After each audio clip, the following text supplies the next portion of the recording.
विश्वासो में तव चरण पद्माश्रित जनो भवाम्बोधे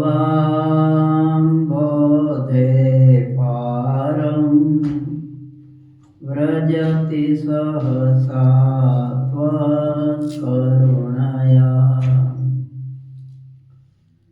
त्वमेवेक स्वामी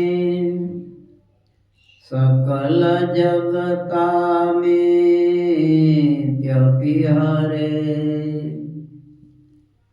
विदित्वा पादौ ते दृढतरमहम्याश्रयमिमो ओम श्री स्वामिनारायणाय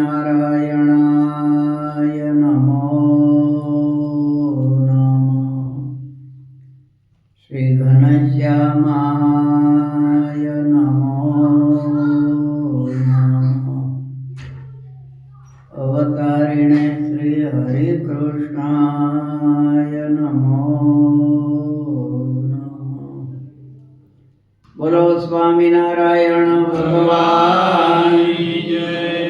नर नारायण देवनी जय। राधा कृष्ण देवनी जय। लक्ष्मी नारायण देवनी जय। रामचंद्र भगवान की जय। उमापति महादेवनी जय। तुम काले कथा वांची थी कि नहीं कोई है?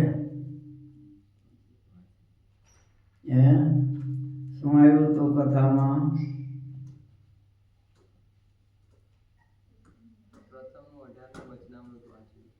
પ્રથમનું 18નું તો બહુ આવ્યું હશે એમાં. બસ એ પ્રમાણે વર્તો તો બેડો પાર થઈ જાય. કોઈ દી જીવનમાં દુઃખ આવે નહીં, પણ આપણે એને એક બાજુ તારવીને હાલી છે. સમજ્યા? એટલે દુઃખ બધાય આવે છે. એ 18મું વચનાર તો બહુ સમજવા જેવું છે. મહારાજ કે 18 પુરાણ સત્શાસ્ત્ર કીધું છે ને, બધું વેદ તોય ન પામે ને આને પામી જાય પાછો આ બધું. પણ એમાં કીધું એ પ્રમાણે કરવું પડે. તો એ પ્રમાણે તમે જો કે વર્તતા જશો. કાલ જ આવ્યું છે એટલે તમને તો ખ્યાલ જ હોય ને એમાં. હે લીલાગર ભાંગ જેવું કીધું છે ને, કે એ ન ખાવાનું ન ખાઈએ, ન જોવાનું જોઈએ, ન સાંભળવું સાંભળીએ, તો એવો કેપ ચડી જાય. સમજ્યા? એ ભાંગ પીએ ને એ નીચો ન રહે અને ઊંચું ઊંચું જ દેખાય. કાં તો ઝાડવા ઉપર ચડે, કાં શિખર ઉપર ચડે. એમાં દારૂ મદિરા પી એટલે એમાં ઈ જ થાય પછી. સમજ્યા? એટલે એ તો કાલ જ વંચાય, પણ રોજ વાંચો ને તોય બહુ સારું. તો આપણને ખબર પડે કે આપણે કઈ જગ્યાએ છીએ અને આપણે સત્સંગી કહેવાઈએ છીએ. તમે હું એમાં બધાય આવી જાય, કોઈ છટકી ન જાય. સમજ્યા? કે મહારાજે આપણને શું કીધું છે અને આપણે કયા રસ્તે ચાલીએ છીએ. શિક્ષાપત્રીમાં મહારાજ પોકારી પોકારીને આપણને શું કહે છે અને આપણે શું કરીએ છીએ એ માયલું કાંઈ આપણામાં છે કે નહીં.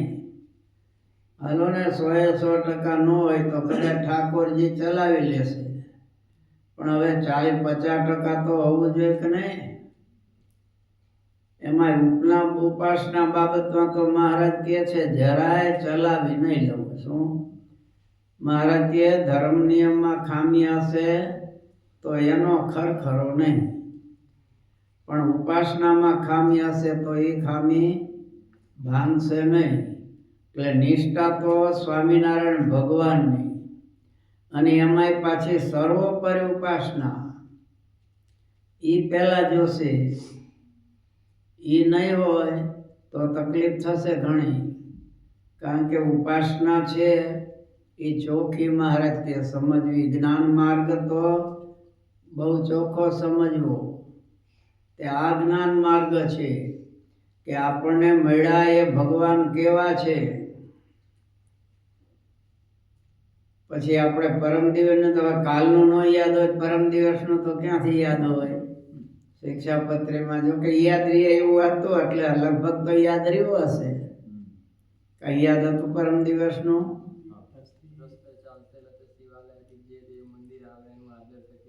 હા, બરોબર.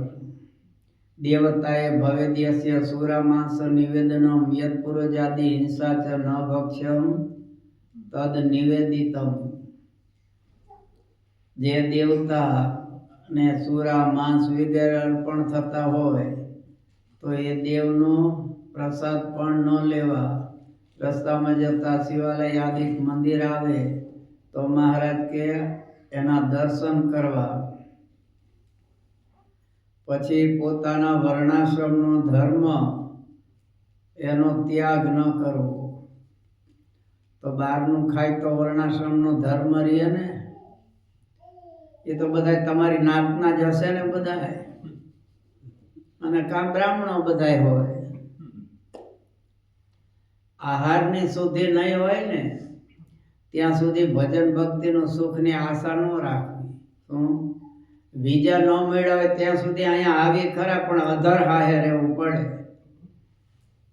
ક્યારે જવાનું થાય નક્કી હોય, પણ નાગરિક અહીંના થઈ ગયા હોય તો એમાં ભગવાનની ભક્તિ, એમાં ધર્મ જો ન હોય ને તો અધર હાહે રહેવાનું.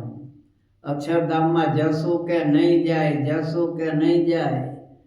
કાં તો બદ્રિકાશ્રમમાં મૂકે, ખાવ કોઠા બોરા ને તપ કર્યા કરો. કેટલા વર્ષો રહેવું પડે એનું કાંઈ નિર્ધાર નહીં.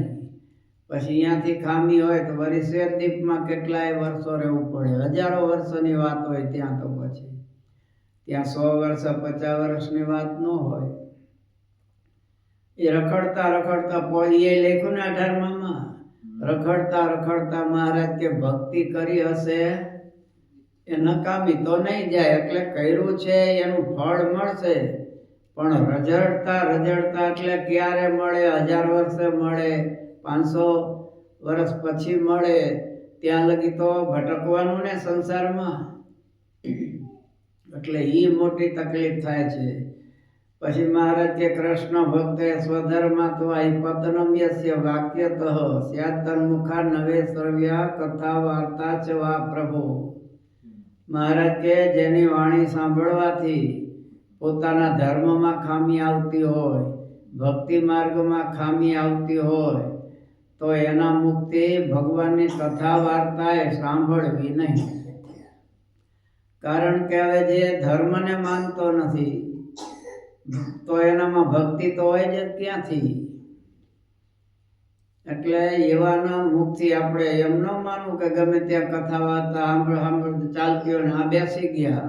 ઘણા નિરાકારવાદી હોય તો એ પ્રમાણે ભગવાનનું વર્ણન કરે જાય. કોઈ વળી શુષ્ક વેદાંતી હોય તો આત્મા સો પરમાત્મા, આત્મા સો પરમાત્મા કર્યા કરે. એટલે પહેલા એ જાણવું જોઈએ કે એની ઉપાસના કેવી છે, એ કોનું ભજન કરે છે, આ બધું જાણવું જોઈએ. પછી કથા વાર્તા સાંભળવી.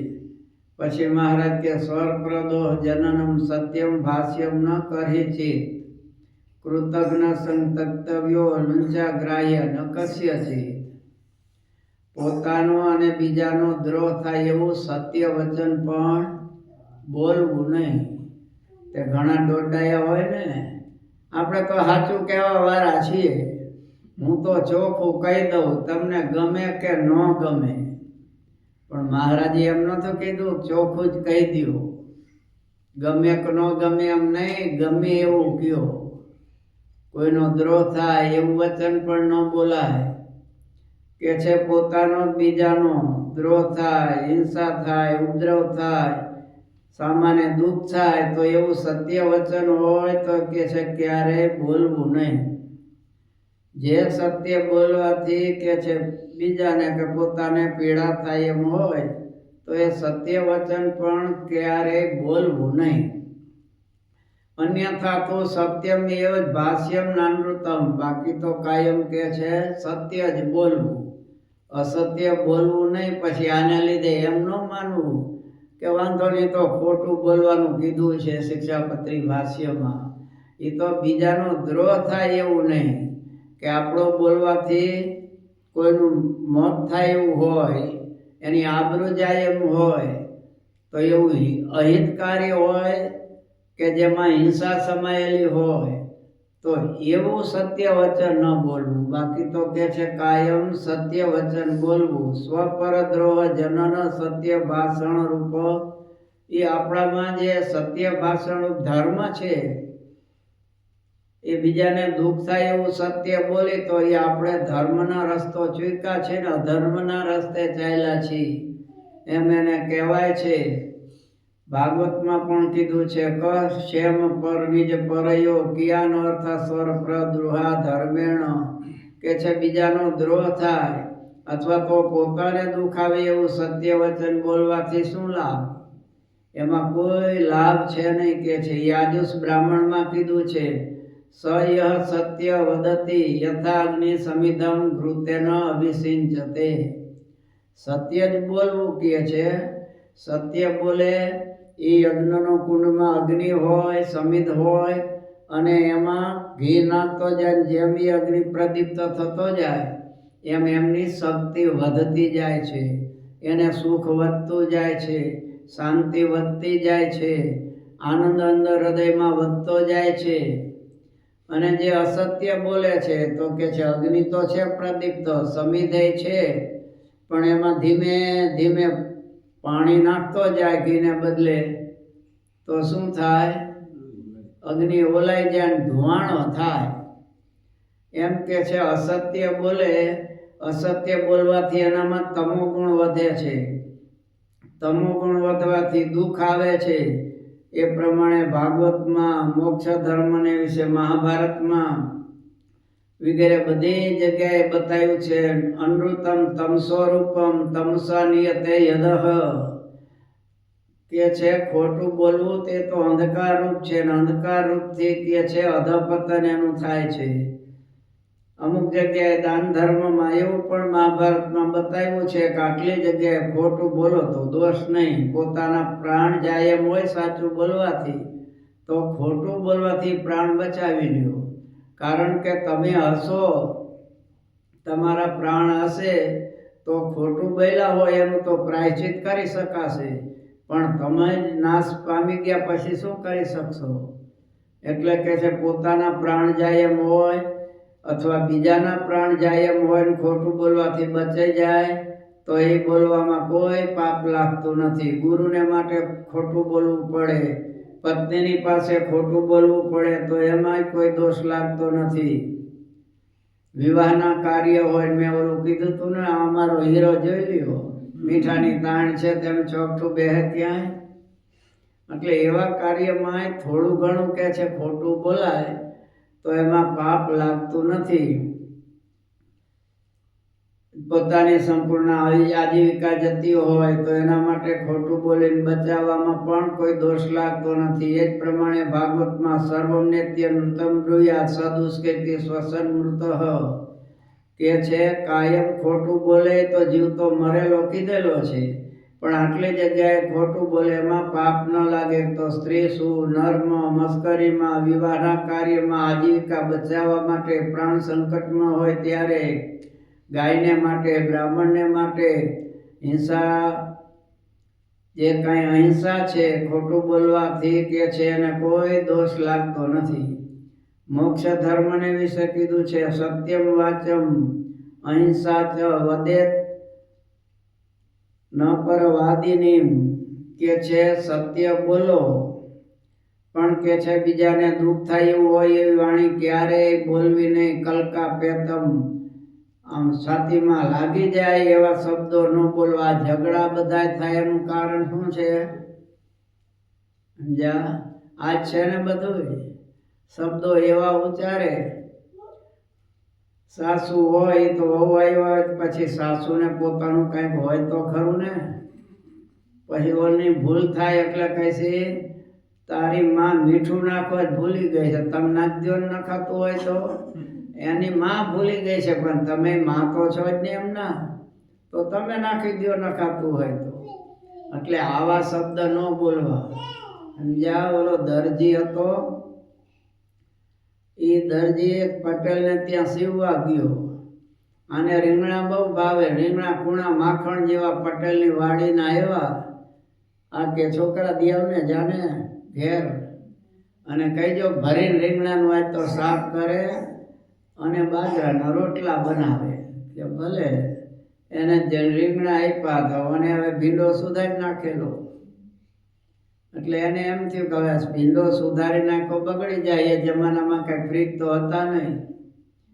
એટલે એને એમ થયું કાલે રીંગણાનું બનાવશું, એમાં ક્યાંક દિવસમાં ખાટું મોડું થઈ જાય છે. એટલે આને ભીંડાનું શાક બનાવ્યું અને આ દરજીભાઈ સીવતા સીવતા મન તો અહીંયા બાજરીનો રોટલો ભરેલ રીંગણાનું આજ તો શાક જમવાનું છે. જીભ ઊંચી નીચે અંદર થયા કરે. સમજ્યા? તે અડધી કલાક વહેલું સીવવાનું બંધ કર્યું, ન બેસી કહો. બહુ પીઝા ખાવાની ઈચ્છા હોય પછી હોટલમાં એટલે જવાય છે. આ ડુલી હકડી નથી રહેતી, નહીં તો ઘેરે બને ન બને. એટલે આ તો ભાઈ ગયો અને આમ થાય આ ગજ ને કાતર તો હારે જ રાખતા હોય અને ઉતાવળ તો હતી જમવાની. એટલે સીધો જ હાથ પગ ધોવાય ન રોકાણો. ગજે કે મૂકો નહીં, પડખે લઈને બેહી કે લે હાલ જલ્દી લાવ રીંગણાનું શાક ને બાજરીના રોટલા. આને તો જે હતું એ ભાઈ ભીંડાનું શાક અને બાજરીનો રોટલો આવ્યો અને ઓનો પીતો ગયો ભાઈ.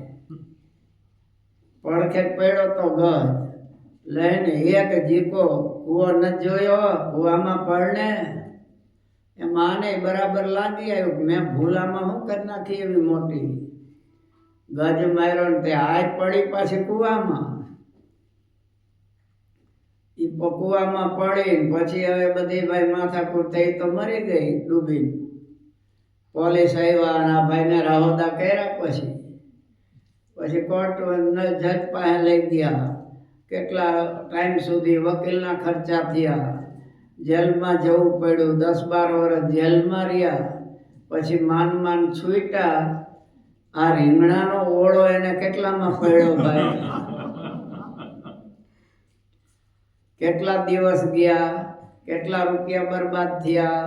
પત્ની ગઈ નફાનું પાછું. આ કારણ શું? સ્વાદ સિવાય હતું કાંઈ? એટલે આ સ્વાદના લીધે ઘણું થતું હોય છે. એટલે તે છે બહુ ધ્યાન રાખવું.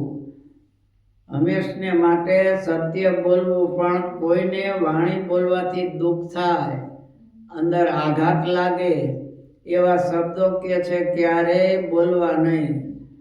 નારદજી કે છે સત્ય બોલવું, પણ સત્યનું લક્ષણ શું છે એ તો જાણવું જોઈએ ને. સત્યસ્ય વચનમ શ્રેયઃ સત્ય જ્ઞાનમ તુ દુષ્કરમ યદ ભૂત હિતમ અત્યંતમ એતત સત્યસ્ય લક્ષણમ.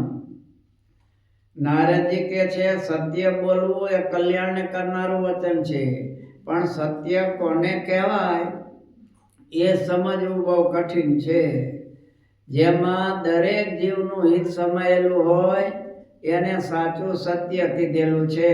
દ્રષ્ટમ શ્રુતમ ચાનુમિતમ સ્વાનુભૂતમ યથાર્થતઃ કથનમ સત્યમિત્યુક્તમ પરપીડા વિવર્જિતમ.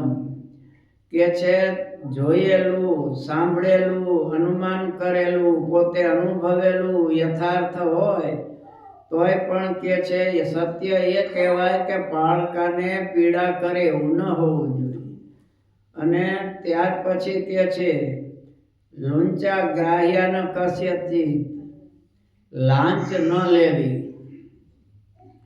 લાંચ ઘણા લેતા હોય છે ને. કૃતજ્ઞનો સંગ ન કરવો મહારાજ કહે છે. કૃતજ્ઞ એ ગમે એટલું એનું સાચવો પણ એ તમારું સારું બોલે જ નહીં કોઈ દિવસ. એટલે સમજી જાઓ કે આ કૃતજ્ઞ છે. કૃતજ્ઞનો સંગ કે છે ક્યારેય કરવો નહીં. ઉપકારમ હંતિ વાચા પ્રલાપે નહીં તે કૃતજ્ઞ તસ્ય કે છે પોતે એનું કેટલું રાખેલું હોય છતાં સાચું બોલે જ નહીં. આપણે એને જોતું હોય બધું આપ્યું હોય, એની ઈચ્છા અનુસાર બધું કર્યું, અનેક પ્રકારની મદદ કરી હોય, છતાં કે હવે મેં કાંઈ નહીં, તો હું મારી રીતે મારી બુદ્ધિથી મેં બધું કર્યું છે, એ હું કરતા હતા. આમ કે છે બોલતા હોય એને કૃતજ્ઞ જાણવા. અને કૃતજ્ઞ જેવો કે છે કોઈ પાપી નથી. દેવલ ઋષિ તો ત્યાં સુધી કે છે બ્રહ્મજ્ઞ ચ સુરાપ્ય ચ સ્તેને ચ ગુરુ તલ્પગે મુનિર્ભીર નિષ્કૃતિ પ્રવક્તા કૃતજ્ઞ નાસ્તિ નિષ્કૃતિ. દેવલ મુનિ કે છે બ્રાહ્મણની હત્યા કરી હોય, સુરાનું પાન કર્યું હોય, ચોરી કરી હોય, ગુરુપત્નીનો સંગ કર્યો હોય, એના પણ કે છે ઋષિ મુનિઓએ પ્રાયશ્ચિત કીધા છે. પણ કૃતજ્ઞનું કોઈ પ્રાયશ્ચિત જ છે નહીં. મહાભારતના આપધર્મમાં પણ એ જ પ્રમાણે બતાવેલું છે. વિદુર નીતિમાં પણ કીધેલું છે. વિદુરજી કે છે એનો ગમે એટલો સત્કાર કરો, એને ગમે એમ સાચવો, તોય પણ જે તમારું સારું ન બોલતા હોય, મિત્રનો ઘાતી હોય, આવા કૃતજ્ઞના તો કે માંસને પક્ષીઓએ ખાવા તૈયાર નથી, એને એક બાજુ છોડી દે છે. એટલે કે છે એ કૃતજ્ઞનો સંગ ન કરવો. મહારાજને કૃતજ્ઞ મળ્યો તો ખબર છે ને, વચનામૃત છે ને, કેટલામું છે? 10મું છે ને. એ રસ્તામાં મળ્યો તો મહારાજ તો યાત્રામાં નીકળ્યા હતા વન વિચરણમાં. મહારાજ કે અમે એક ગોદોહન માત્ર ક્યાંય રોકાતા ને, એક રાત્રિ રોકાય. ગોદોહન માત્ર એટલે ગાય દોવા જાય એટલો જ ટાઈમ નહીં. હવે એ તો ગાય દોતા તો 10 મિનિટ કે 15 મિનિટ થાય, પણ ગોદોહન એટલે ગાય 2 વખત દોવાય, એક સવારે અને પછી સાંજે. એટલે 1 દિવસ રોકાય ભગવાન, બીજા દિવસે નીકળી જાય.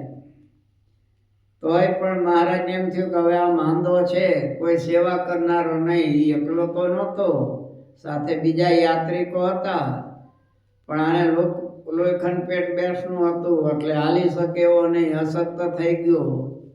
એટલે ઓલા હતા એ તો બધા વયા ગયા. આ ભાઈ એકલા કહોટા હતા. ત્યાં મહારાજ ત્યાંથી નીકળ્યા. મહારાજને તરત દયા આવી ગઈ. એટલે મહારાજ એની કે હાલો આપણે આગળ જાય નદીના કાંઠે ને બધું. તો કે હું તો હાલી શકું એવો નથી. ભગવાન કે અરે તમારું સારું થાય. પછી બાજુમાં એક વડનો વૃક્ષ હતો. મહારાજ કે એમાં 1000 ભૂત રહેતા હતા. આ તો મહારાજ હતા, નહીં તો વીખી નાખે બીજો હોય તો એ જ રાતે. પણ મહારાજની બી કે ભૂતો કંઈ કરી નહોતા શકતા. હવે લોખંડ પેટ બેસનું, હવે એને પથારી કરવી જોઈએ. ત્યાં ગાડલા તો હોય નહીં. કેળની વાડી હતી, એમાંથી પાંદ લાવીને મહારાજ હાથ એકની તો પથારી કરી દે. પછી એમાં એને હુવારે કલાક ન થાય તે બગાડી નાખે. વળી બધા ઉપાડી નાખી આવવાના, વળી બીજા નાખવાના. આવું 2-3 વખત કરે તે બપોર થઈ જાય. એટલે વળી એના માટે ભિક્ષા માગવા જવાની. મહારાજ કોઈની પાસે માગતા નહીં, પણ આના માટે માગે છે. ભાઈ એક મહાત્માજી માંદા છે, એના માટે શીરો કરવો છે, તો થોડું ઘી આપો, શર્કરા આપો, એમ લાવે. ક્યારેક ન મળે તો આ પાછો આપે ખરો. લો લે જાઓ, 100 ગ્રામ ખાંડ લાવજો, 100 ગ્રામ લોટ લાવજો, અને 50 ગ્રામ ઘી લાવજો, અને બનાવી દે નીલકંઠ વર્ણી. એટલે મંડે ખાવા. જેટલું હોય એટલું ઓયા. જય સ્વામિનારાયણ. કાંઈ રાખે નહીં. બર્તન સાફ કઢાલો, લ્યો વાસણ માંજી નાખો. હવે પણ ભગવાને એમ કહેતો નથી કે આટલી મહેનત તમે મારા માટે કરો છો તો તમે અમારા ભેગા જમો. કારણ 1000 રૂપિયા તો છે એ જમાનાના, સોનાના હોય ચાંદીના, એ તો મને ખબર નથી, મહારાજ જાણે. તો હવે કોઈ દી ન કહે. મહારાજ વેદાંતમાં કહે છે ઘણી વાર અમારે એને સેવા કરવામાં મોડું થઈ જતું. ભિક્ષા માગવા અમે જાય પણ ત્યાં તો બધા જમી લીધું હોય, 2 વાગી ગયા હોય, એટલે મળે નહીં. ત્યારે અમારે ઉપવાસ થતો. તો આ ભાઈ સાહેબે કોઈ દી એમ કીધું નહીં કે મારી પાસે રૂપિયા છે તો આપણા બેના માટે બનાવો ને, કોઈ દિવસ ન કીધું. બસ મહારાજે સેવા કરી. એક મહારાજ પાછો આમાં લખ્યું છે ને, મહારાજ કે ભાગવત ભણેલો હતો. હવે એટલે જ્ઞાની તો હતો ને, તોય કંજૂસનો કાકો ને. પછી ભગવાન એટલું કહે સમજ્યા કે તમે ભાગવત જાણો છો તો ભાગવતના 10મા સ્કંદની કથા કયો. એટલે કથા કરે અને નીલકંઠ વર્ણિ સામા બેસીને આમ એકાગ્રતાથી સાંભળે. 1 દિવસ 2 દિવસ આમ એકાગ્રતાથી જોયું ને, એટલે આ વિચાર કરવા માંડ્યો, ઓળખી ગયો. કથા પૂરી થઈ એટલે કે એલા નીલકંઠ, તું ઓલો અયોધ્યા વાળો ઘનશ્યામ નહીં, ધર્મદેવનો છોકરો? અને મહારાજ છે અયોધ્યાનો જ હતો, આ સેવક રામ. એટલે કે આ તું બધું ઘર છોડીને ભાગ્યો, કોઈને પૂછવાય ન રહ્યો. તારા ભાઈ ને તારી ભાભી એવા રોતા હતા, દરેક મંદિરોમાં પૂછે નામ. ઘનશ્યામ મહારાજ કે બંધ કરો. ના બંધ નહીં, હું ત્યાં સમાચાર મોકલી કે અહીંયા વનમાં ફરે છે. મહારાજ કે તો આ પડ્યું તમારી સેવા, હા હાલો. ના ના ના રહ્યો ને એમ નહીં. તો હવે અત્યારે હવે કોઈ દી બોલવાનું નહીં કે હું ક્યાંનો છું, કે કોઈને કહેવાનું નહીં. છે શરત તો રહું ને તો જાઉં છું, કે હવે નહીં બોલવું. જો મહારાજ એકાગ્રતાથી કથા સાંભળતા એમાં એ ઓળખી ગયું. એમ તો હોશિયાર પાછો, પણ આમ બુદ્ધિનો બારદાન, લોભી બહુ. સમજ્યા? મહારાજ કે એને અમે કેવો તૈયાર કર્યો, શેર ઘી જમીન પચાવે એવો. પછી જવાનું હતું તો મહારાજ પાસે એનું પોટલું, ભાગવતની પોથીના રોકડા ₹1000 એ પાછું મહારાજને ઉપાડવા, અને પોતે હાથમાં લાકડી માળા, અને વરણી આગળ એનો ભાર ઉપાડીને ચાલે. આ ભાઈ પાછળ. હવે વિચાર તો કરો, મહારાજની મોટપ કેવી છે. ખબર છે આનામાં કોઈ ગુણ નથી, તોય માંદો છે તે સેવા કરી. તો આવા ન હોય તોય આપણને એ સંતમાં હેત થાય છે. એનો અભાવ આવે છે. એ અભાવ આવે ને એનું પરિણામ પછી ભવિષ્યમાં આપણને દુઃખ આવે, બીજું કઈ ન આવે. આ એટલા માટે મહારાજ કહે છે આવો હોય તોય માંદો હોય, પણ સંત તો છે ને, સાધુ તો છે ને, ભગવું કપડું તો ધારણ કર્યું છે ને, તો તમારા કરતા તો ઊંચો આશ્રમી છે ને. તો આપણે તો એ અવગુણ લેવા હોય ત્યારે કાંઈ વિચાર આવતો નથી. પછી દુઃખ આવે ત્યારે ઠાકોરજીને પ્રાર્થના કરી. ઠાકોરજી કે મને નથી ખબર. આપણે બહુ પ્રાર્થના કરી ઠાકોરજીને દુઃખ આવે ત્યારે, અને ઠાકોરજી યાદ દુઃખ આવે ત્યારે આવે. સુખમાં તો નથી યાદ આવતા બહુ. તે ભગવાનને યાદ કરી તો જ ભગવાનને ખબર પડે, નહીં તો એમ નથી ખબર. આપણે ભગવાનને કહેવું પડે, એનો અર્થ એ કે આપણે ભગવાનને અજ્ઞાની જાણી છીએ, કે એને કાંઈ ખબર પડતી નથી. હું કહું એટલે એને ખબર પડે, નહીં તે સર્વજ્ઞ નથી. ઓલા કડવા ભગત માંદા હતા, શરીરમાં એવો રોગ, આખો દી બળતરા થયા કરે. મહારાજે દર્શન આપ્યા તો આ પથારીમાં મહારાજ આમ હાથ જોડીને ઊભા. મહારાજ એને આમ હાથ જોડીને, એ કઈ બોલે નહીં. મહારાજને એમ હમણાં મને કહે છે કે આ દુઃખ દૂર કરો. મહારાજે એમને દર્શન, મહારાજે એમને ઊભા એને હાથ જોડીને, આ હાથ જોડીને ઊભો છે, બે સૂતો છે. પછી થોડી વાર થઈ પછી કડવા ભગત બોલ્યા, સમજ્યા કે મહારાજ એક તો મારું નામ કડવો, બીજું કણબીએ કડવો, સમજ્યા? એટલે હું તમને એમ નહીં કહું કે આ રોગ મટાડો, કારણ કે તમને જાણતા મારો ધણી કોણ તમારા વગર છે, તે મને દુઃખ કોને મોકલું છે, તમારા સિવાય કોની તાકાત છે? તમે જ કીધું છે કે મારા ભક્તો ઉપર કાળ કર્મ કે માયા કાંઈ ન કરી શકે, કાળ ન કરી શકે, કર્મ ન કરી શકે, ગમે એવું હોય તો તમારા સિવાય બીજું દુઃખ આપનાર કોણ છે? તો તમને નથી ખબર કે આને દુઃખ છે? તો મારે શું કામ કહેવું જોઈએ? મહારાજ કે દુઃખ મટાડી દઉં, પણ એક જન્મ લેવો પડશે. ના મહારાજ, આના કરતા 10 ગણું દુઃખ આપવું હોય તો આપો, આ જન્મમાં જ. હવે ફરી જન્મ લેવો નથી, તમારા ધામમાં જ જવું છે. તો મહારાજ કે હવે તમારો રોગ ગયો, જાઓ. કારણ કે ભગવાનને સર્વજ્ઞ જાણ્યા છે, ભગવાન જાણે છે. આ તો આખો દી રોદડા જ રોવાના, તેને નથી ખબર પડતી. તે રોજ એના કાનમાં ભંભરાવ્યા જ કરો, પછી એને કંટાળો આવે ઉલટાનો કે હવે અહીંથી આઘો ખસે તો ઠીક. એક અરજી પૂરી નહીં થઈ ત્યાં બીજી 2 લાવીને મૂકી હોય, એ પૂરી ન થાય બીજી 3 લાવ્યો હોય પાછો. તમારું કેમ ઓછું છે? અરજી ઉપર અરજી. જાણે ઓફિસર ન હોય મોટા, વંદનીય છે, પૂજનીય છે, એની સ્તુતિ કરો, પછી આખો દી પ્રાર્થના જ કરવાની, આમ કરી દો ને તેમ કરી દો. ભગવાન બધું જાણે છે. આપણી ભૂલો છે આ તીર્થ ક્ષેત્રોમાં જ થયેલી હોય, એ ભોગવવાની હોય છે, અને એ વજ્રલેપ હોય એટલે ભોગે જ છૂટકો હોય. બહાર કર્યું હોય અહીંયા છૂટો, પણ અહીંયા અભાવ લીધા હોય, અવગુણ લીધા હોય, ક્યાં જાય? પછી ભોગવાનું દુઃખ આવે. એટલે કીધું છે કે હસતા હસતા કર્મ કરવાના છે અને રોતા રોતા ભોગવવાના છે. પછી એટલે કે છે આવા કોઈ હોય કૃતજ્ઞ, જે ગમે એટલું એનું રાખેલું હોય છતાં એ પોતાનું સારું ન બોલતા હોય, એવાનો સંગ ન કરવો, કારણ કે મહાન પાપી છે. ત્યાર પછી કે છે લુંચા, કોઈની લાંચ લેવી નહીં. લાંચ શબ્દ છે સંસ્કૃત શબ્દ છે, જેને ઉત્કોચ કહે ગુજરાતીમાં. લાંચ ક્યારે લેવાય? એ છુપી રીતે લેવાય.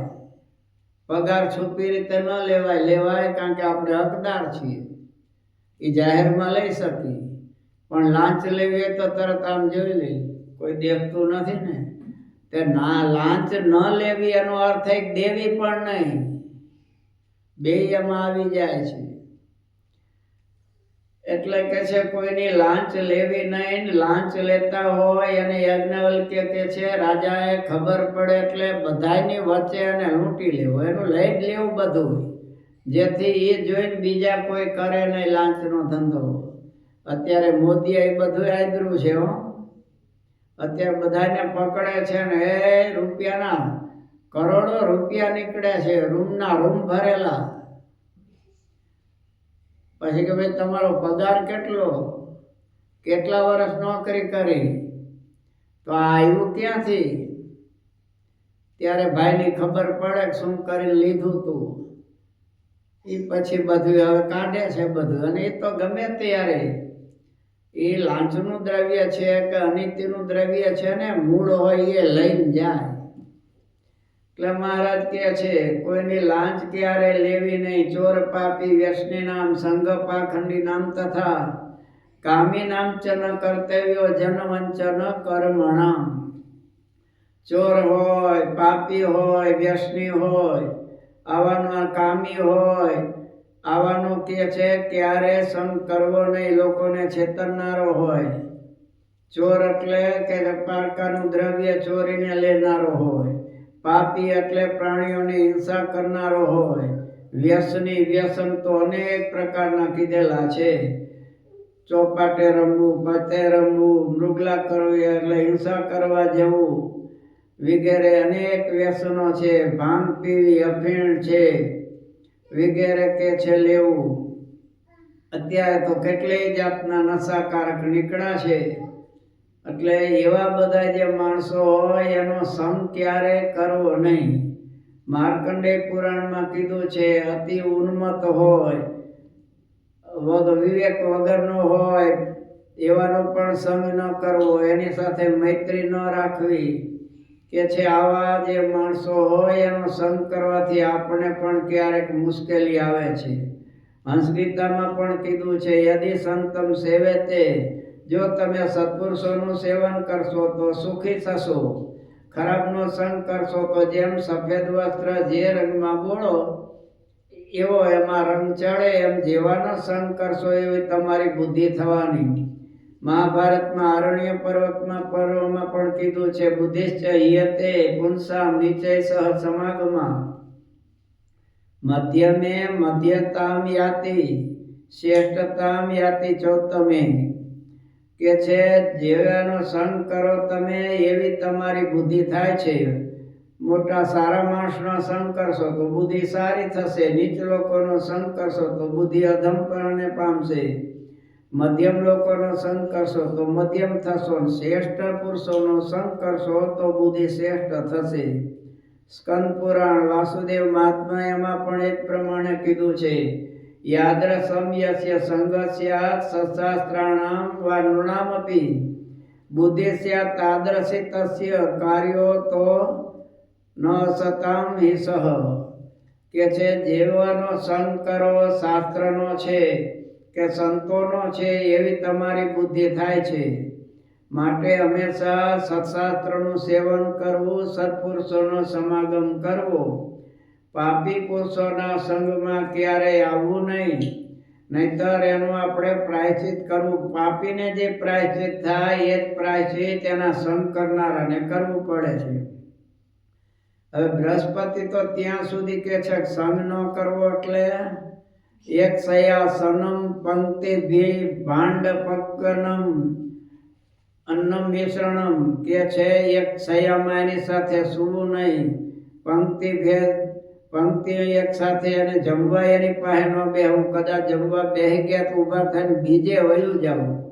પણ આવા જે હોય પાપી એના કે છે પાસે પંક્તિમાં જમવા પણ ન બેસવું, એની સાથે વિદ્યાભ્યાસ ન કરવો, એની સાથે કોઈ પણ પ્રકારનો સંબંધ ન રાખવો. ટૂંકમાં આમાં તો કેટલું બધું લખ્યું છે, યજ્ઞમાં એની પાસે ન બેસવું, વિદ્યાભ્યાસ પણ એની સાથે ન કરવો, લગ્નના વગેરે સંબંધ પણ ન કરવા. પણ હવે ઘણાને બિચારાને ધણી જેવો મળ્યો હોય તો શું થાય?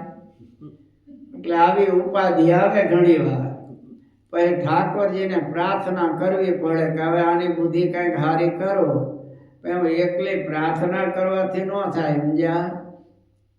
પછી એને રસોઈ બનાવે, કાંઈ પણ કરે ત્યારે સતત ભગવાનનું ભજન કરવું જોઈએ. તો એ અને ઠાકોરજીને ધરાવીને જમાડવું, એટલે કાંઈક જમવાથી એની બુદ્ધિ હારી થાય. બાકી એકલી પ્રાર્થના જ કર્યા કરો તો કાંઈ ટાઢા થાય. પછી આપણે પુરુષ પ્રયત્ન તો કરવા પડે ને કાંઈ.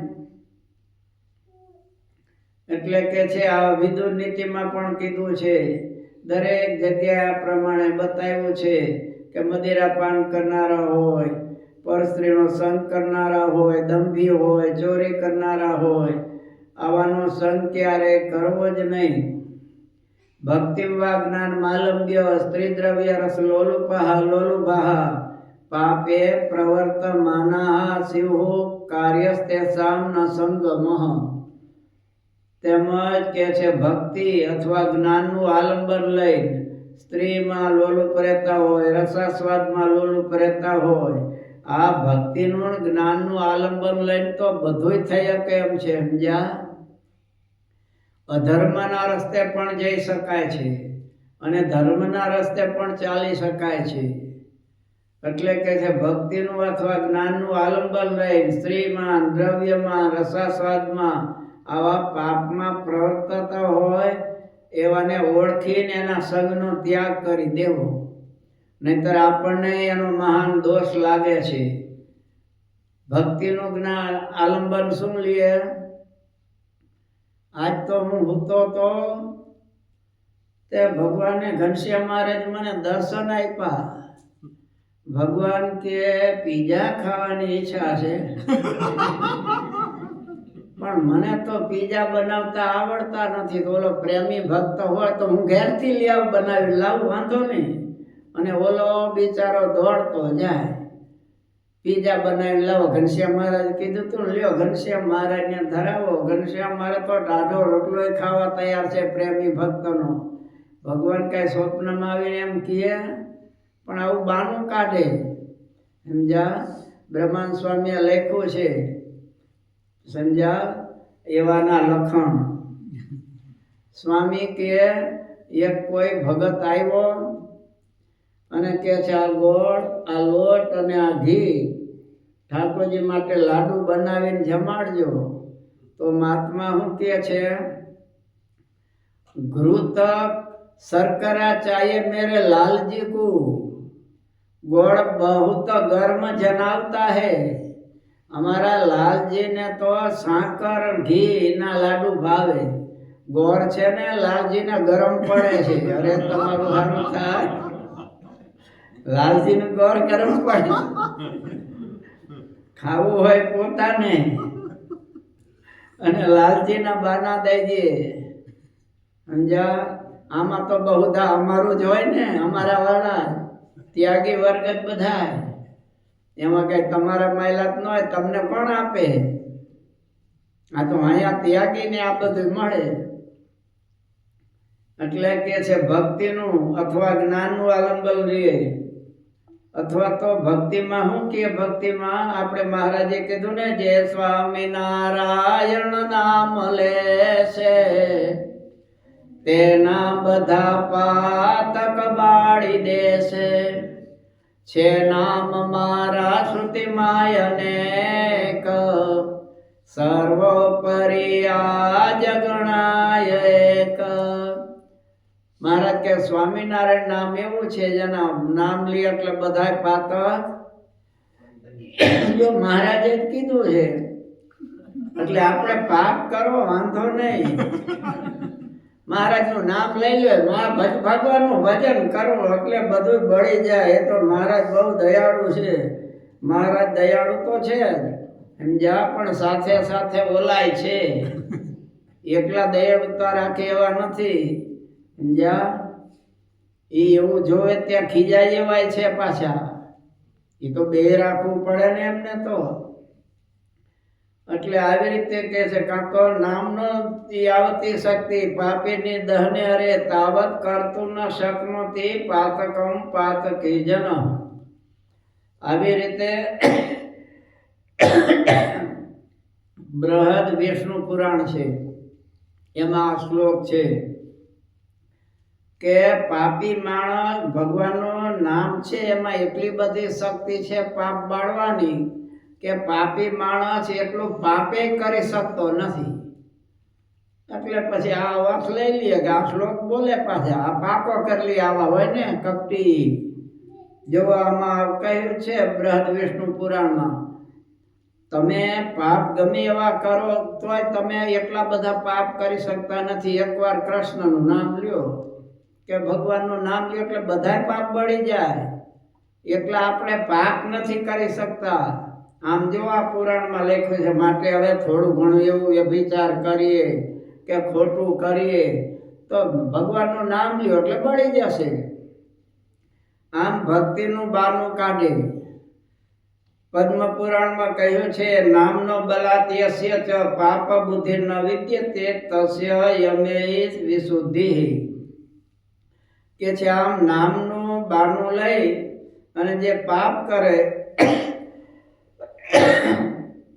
એ પાપીનું પછી કે છે યમરાજા સુધી કરે છે. યમરાજા લઈ જાય યમલોકમાં અને બરાબરનો ઠમઠોરીને પછી એને જેમ મેલું કપડું હોય ને જાડું, મોત ધોવી હોય તો મહારાજ કે એને બાફી પડે, પછી ધોકા મારવા પડે. એમ આવા પાપી હોય ને નામનું બાનું લઈ અને પાપ કરતા હોય એને પાછી યમરાજા પાસે પધારવું પડે.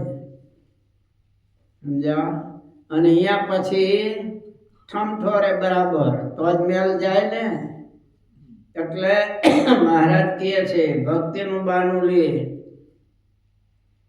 કે એમાં કાંઈ વાંધો નહીં, પણ પંચરાત્રમાં પણ કીધું છે નામનું બળ લઈ અને જે પાપ કરે છે એને ભગવાનના મોટા અપરાધી કીધા છે. બીજું જ્ઞાનનું અવલંબન લે. જ્ઞાની ન અગ્નિ સર્વ કર્માણી ભસ્મસાત કુરુ તે તથા. ગીતામાં કીધું છે કે જ્ઞાન રૂપી અગ્નિ એવો છે કે એના જેટલા કર્મ હોય બળીને ભસ્મ થઈ જાય. એટલે આવું બાનું કાઢે.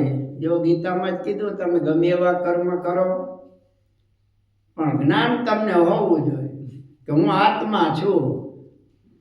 એ આત્મબુદ્ધિ થઈ ગઈ, દેહને ભૂલી જાવ તમે. દેહ હું નથી, નામ કરતા નામ ભોગતા. હું નથી કરતો એ તો ઇન્દ્રિયોનું કામ કરે છે. આમ માનો ગમે એવા કરો, ધર્મ કરો કે અધર્મ, તમે જ્ઞાનાગ્નિ સર્વ કર્માણી ભસ્મ કૃતે.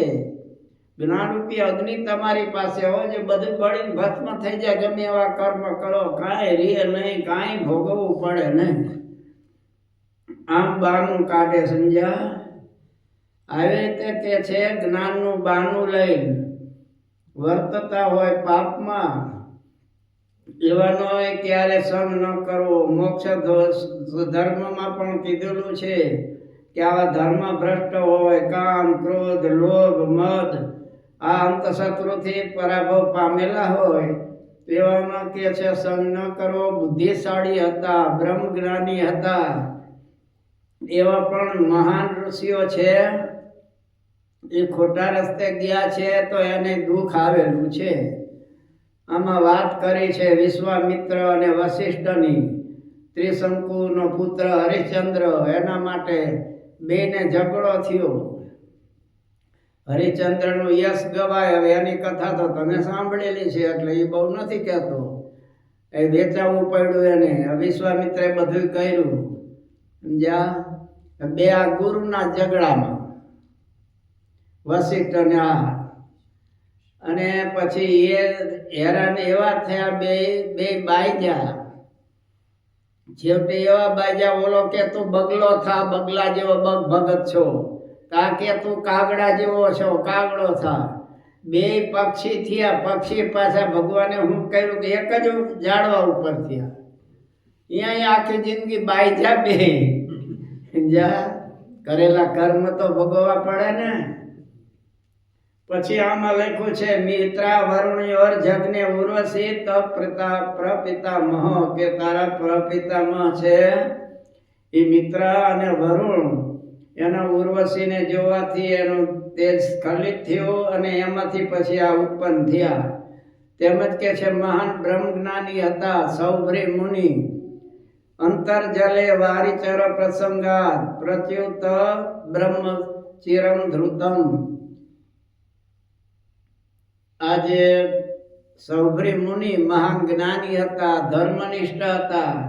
જળમાં બેસીને તપ કરે છે. કેટલા વર્ષ તપ કર્યું? 60,000 વર્ષ જળમાં બેસીને. હવે જળમાં તપ કરે છે ત્યાં માછલાની તો હોય ને, હરતા ફરતા જ હોય. તે અહીંયા એને માછલા રમણ કરતા હશે, 25 ભોગવતા હશે તો નહીં જોયા હોય. 60,000 વર્ષમાં એકવાર જ જોયા હશે, અનેક વાર જોયું હશે, પણ છતાં મનમાં ક્યારેય વિકાર નહોતો થતો. એક વખત એ યમુનાના ધરામાં ગરુડજી આવ્યા. ભાગવતના 10મા સ્કંદમાં ટૂંકમાં આ કથા લખી છે.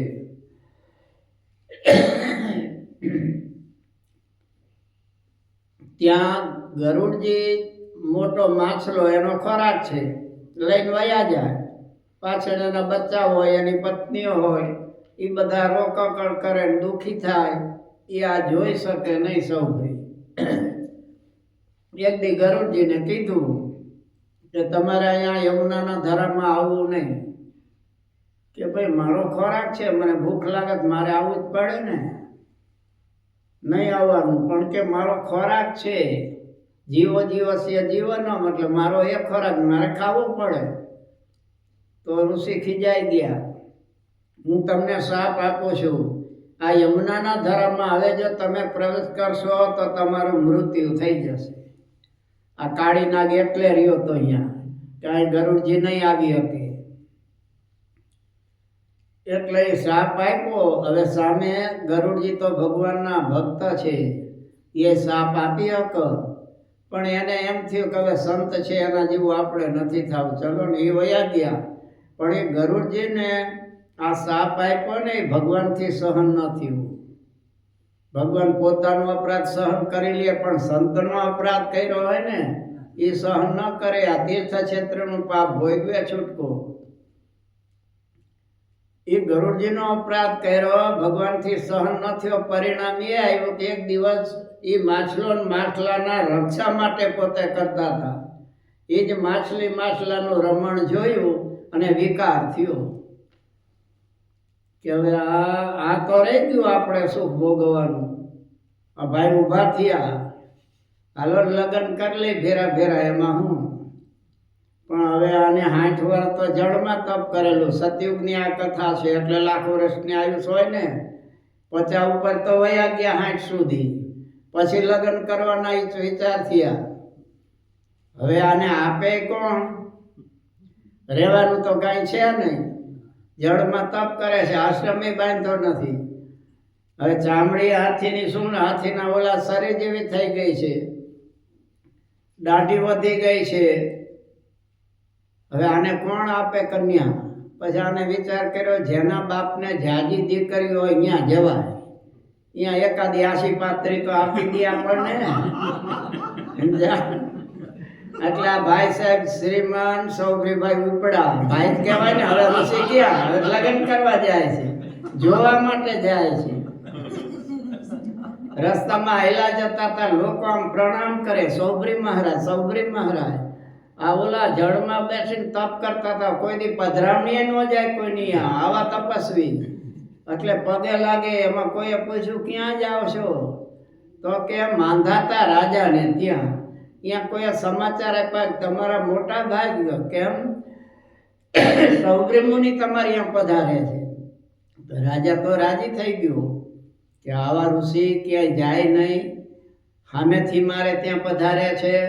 તેમને તો ગાતે વાતે સ્વાગત કરીને પધરાવ્યા, બેસાડ્યા સોનાની ખુરશી ઉપર ને પૂજન કર્યું.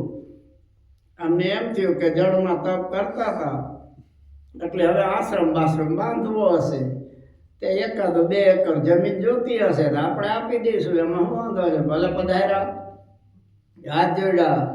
ગુરુદેવ બહુ દયા કરીને અમારે ત્યાં પધાર્યા, કાંઈક ઈચ્છા હોય તમારે તો બોલો, તમારી ઈચ્છા હું પૂરી કરીશ, સમજ્યા? આ બાવો બોલ્યો નહીં, પણ બોલ્યો ત્યારે એવું બોલ્યો કીધાની વાત નહીં. આ કે તારે 50 કઈના છે, તે કઈના મને આ કરે, તારું સારું થાય. એટલે આને હવે કન્યા જોઈ છે. હવે આને નામે કેમ પડાય? તો પાછું આ બંદૂક પાછી તૈયાર જ હોય, પિસ્તોલાની પાસે સાપરૂપી.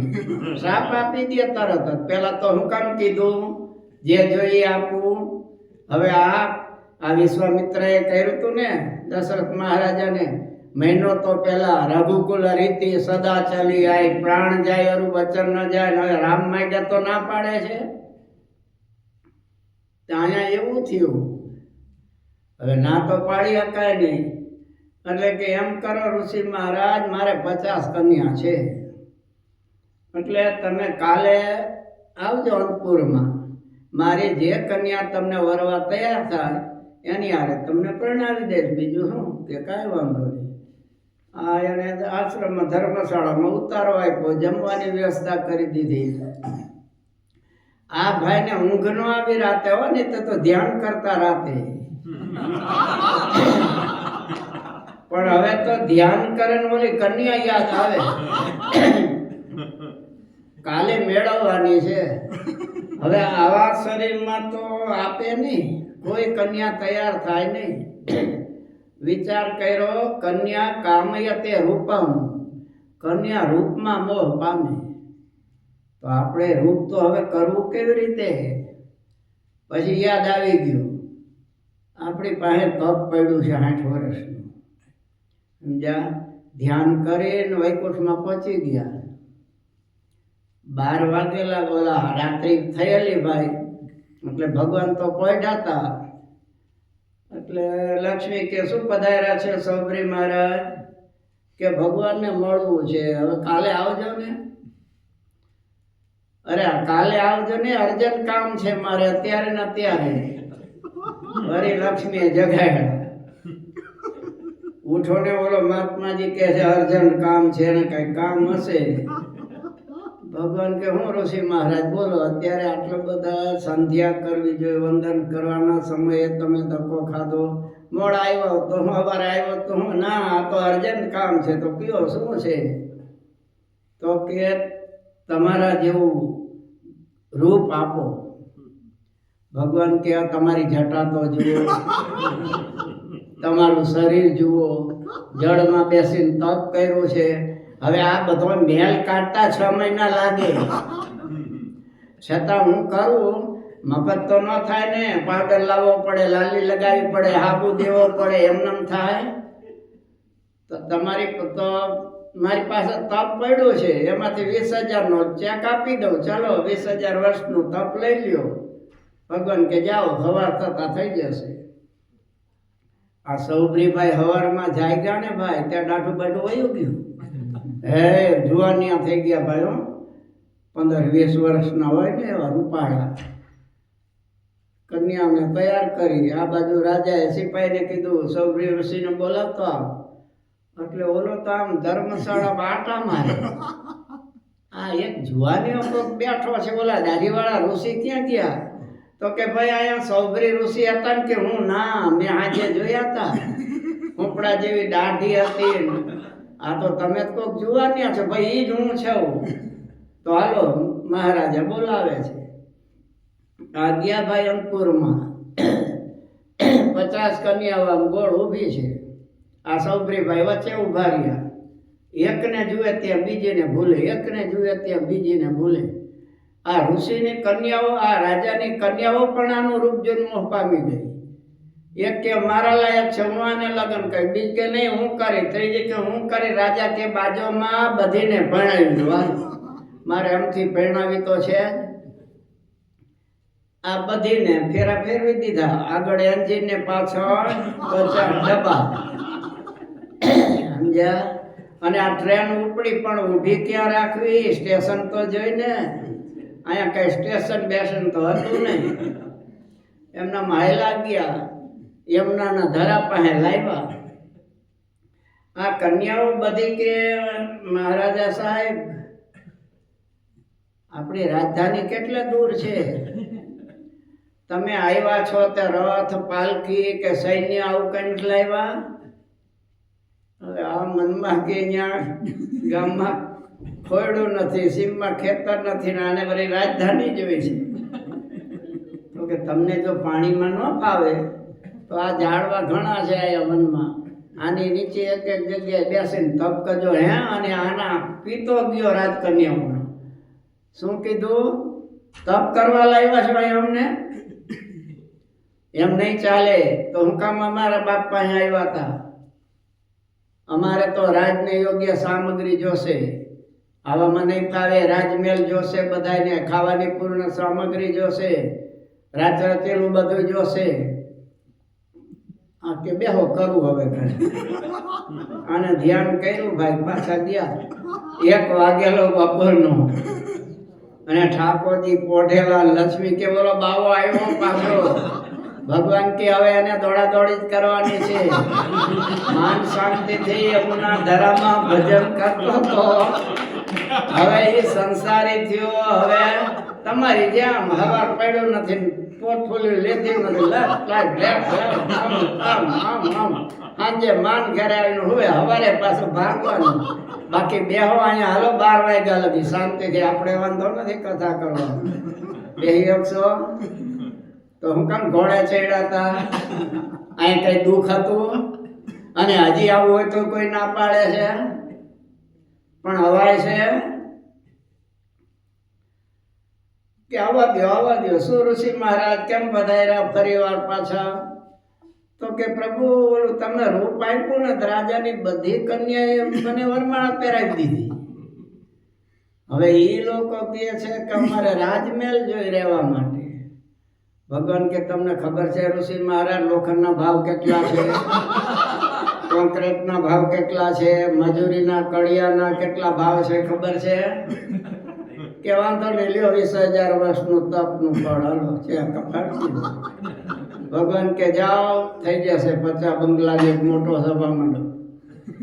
અહીંયા આવ્યા ત્યાં તો એ ભાઈ સોનાની ખુરશીઓ ટેબલ ને રાચ રચેલું 20 વર્ષનું તપ છે એ આપી દીધું છે, થઈ ગયું. અને આ બધા ખુરશી ટેબલ ને એક બેઠા બધા. પછી ઓલી રાજકન્યાઓ કે અહીંયા કેમ કોઈ આવતું, કોઈ પાણીનું પૂછતું નથી. અમારા પિતાશ્રીને ત્યાં તો અમે બગીચામાં ગયા હોય ને થોડી વાર થાય ને થમ્સઅપ આવે ને કોકા કોલા આવે ને આઈસ્ક્રીમ આવે, બદામ પિસ્તાના તો નાસ્તા આવે પાપા કલાકે. અહીંયા કલાક થયા બેઠા છે, કોઈ પાણીનું પૂછતું નથી. હવે તો ગળું હુકાય છે ને પેટમાં એ જીવડા બોલે છે. ઋષિ કે માયરા આ તો રહી ગયું બધું વળી પાછા પહોંચ્યા ભાઈ. ભગવાનને કે પ્રભુ ખુરશી ટેબલ ખાવાનું પીવું, ખાવા પીવાનું કાંઈ નથી, હું આ બેહવાનું ને એવું બધું છે, બગીચામાં ભૂખા ફરાય છે. ભગવાન કે તો લાવો કઈ એમને કઈ ખાવાનું. ઘીના ભાવ કેટલા છે ખબર છે તમને? અત્યારે 20,000 વર્ષનું તપ લઈ લો.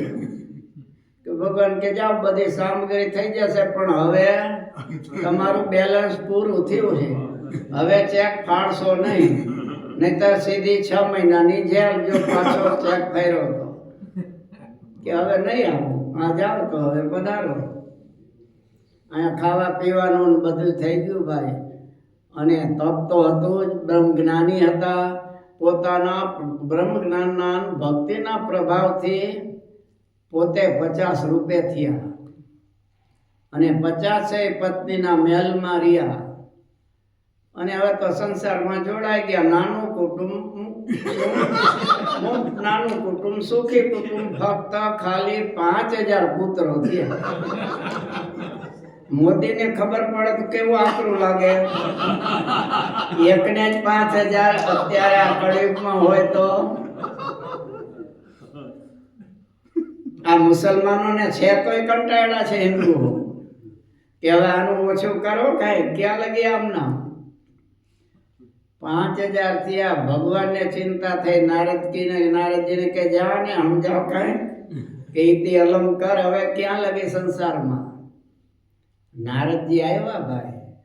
ત્યારે નારદજીને તો આ ખબર નહીં પાછી કે આ સંસારમાં આટલા બધા ઓતપ્રોત થઈ ગયા છે. એ તો આ મેમનાના કિનારે જોવે છે, ક્યાં તપ કરે છે ઋષિ, ક્યાં તપ કરે છે. ત્યાં તો બોર્ડ જોયું સૌભરી સોસાયટી. નારદજીને એમ થયું કે યમુનાનો ધરો છે અને અહીંયા આનો સૌભરી મુનિનો ચેલો કોઈ કોન્ટ્રાક્ટર હશે અને એના નવા મકાન બનાવ્યા હશે. એટલે નારદજી તો અંદર પ્રવેશ કર્યો. ત્યાં તો એ હાથ દરવાજા ચોકી પહેરાવાળા કે ભાઈ સૌભરી ઋષિની કેમ તમારા જેવા બાવા છે બધા તો રાજમાન રાજેશ્રી સૌભરીભાઈ શેઠ કયો એ ત્યાં બિરાજે છે એમ બોલો. તો કે હાલો ને મને એવું બોલતા નહીં ફાવે, જે રાજમાન રાજેશ્રી ક્યાં છે કયો ને. તો કે અમે જાઓ ત્યાં રજા લઈ જાઓ, તમારું એડ્રેસ માગશે પછી અંદર જવા દેશે. છેલ્લા દરવાજે ગયા ત્યાં કે ઋષિ મહારાજ પહેલા એડ્રેસ લખાવો, શેઠને આપવું પડે પછી અંદર જવા મળે. કે ઊભી ચોટલી વાળો ને કરતાલ વાળો કહેજો ને તરત જ આપી દેશે. એ વાત કરી સૌભરી મુનિ કે એમ નારદ આવ્યા છે, આવા દે એમ રોકતા નહીં. હવે નારદજી આવ્યા ભાઈ, દરવાજામાં બેઠા. આ સૌભરીભાઈ બેઠેલા પલોઠી વાળી. હવે 5,000માં 8-10 તો નાના હોય કે નહીં. એ 3 તો ખોળામાં બેઠેલા, 2 અહીંયા ખંભે ઉભેલા, 2 ઢીચણ પાસે ઊભા છે.